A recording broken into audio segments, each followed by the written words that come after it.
Yo, what is up guys, Grim here, and in today's video I'm going to give you guys a bit of an experiment that I conducted which answers the question, can you sustain your T14 plus maps once you've got their atlas done with Alch and Go, no questions asked. Well, I ran 10 maps which were pretty much completely vanilla. I just alched them, that's it, no chisels, no vals, no sextants, nothing, just a fully, awakened atlas pretty much, no conquer influence. Nothing crazy in terms of the watchstones. Those watchstones don't affect anything. They're just Chayula watchstones. And the others are blank. And pretty much no Atlas passives really that were really impacting the kind of gameplay here. So you can see here, I do show off the rolls here. That's kind of what I was showing in the background here. And then I show off my Atlas. You can probably wind back the video here, but they're all fairly modestly rolled. There's nothing crazy at all. And what I wanted to test here was it's a fairly small sample size, 10 is something crazy. But if the results were strong enough, I felt confident that, I'd be able to kind of come out and say, that it's fairly likely that you're going to be able to sustain Alch and Go, T14 plus maps. And I do have the results. The results are in, but let's quickly talk about what I have and what that kind of means for players in general. So right now, I do have a fairly close to maxed out Atlas. It's fairly high on the Awakener and also the Standard. If you've watched my How to Sustain Hundreds of Red Maps or whatever video, you'll know that I do go through these and how they work. If you haven't watched that, definitely worth a look if you're having trouble sustaining. I have a pretty high level Atlas, and most importantly, I have an Awakener level 9 Atlas. 8's probably just as good, and I have all the watchstones socketed, so I get maximum map equity. That is absolutely very, very important, and it is probably the reason I was able to sustain. Let's get into the results, and we'll talk a little bit about them. All right, so I have a few notes here as well. Basically, when I was doing these maps, I ran through them. I completed all lead mechanics. I finished all waves of the ultimatum. I know that may not be easy for most builds. I actually, in fact, got no maps from the ultimatum. So that is also something to consider. Basically, all my maps came from monsters and, a few came from lead mechanics. I think the most notable one was I got one from a rogue exile. Everything else seemed pretty par for the course, of packs of monsters and of bosses.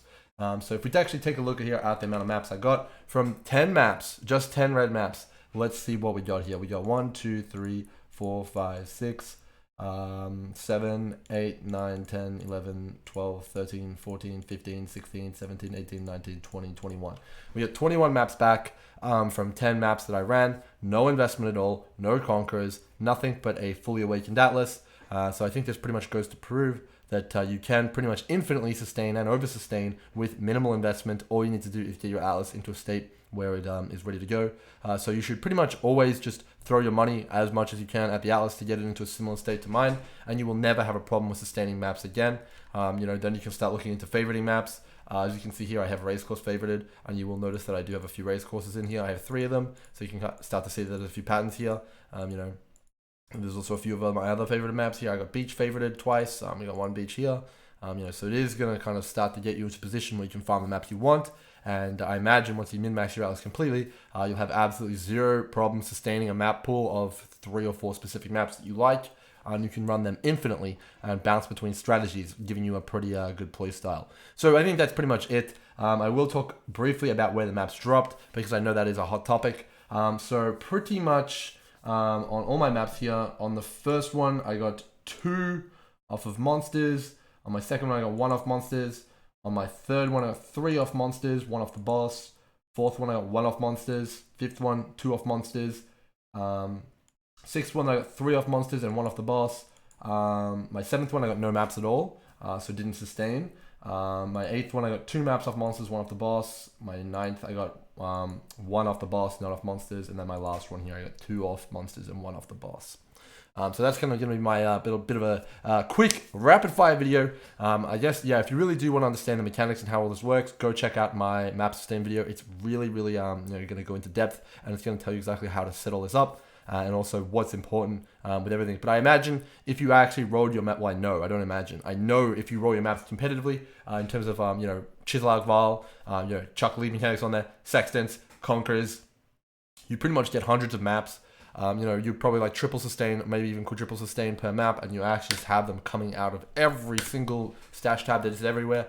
And there's going to be no problems there. So I hope you guys have enjoyed my little experiment here, and it kind of gives you a little bit more confidence in the sustain of the league, I suppose. A lot of people are calling them nerfed. It's not nerfed. You just need to get your Atlas into a pretty good place, and you'll be ready to go with that map sustain. Let me know how you guys go in the comments. I'm really curious to see if you guys also sustain once you get your Atlas into a pretty high position. With all that said, hope you guys have enjoyed the really short video. Until next time, cheers.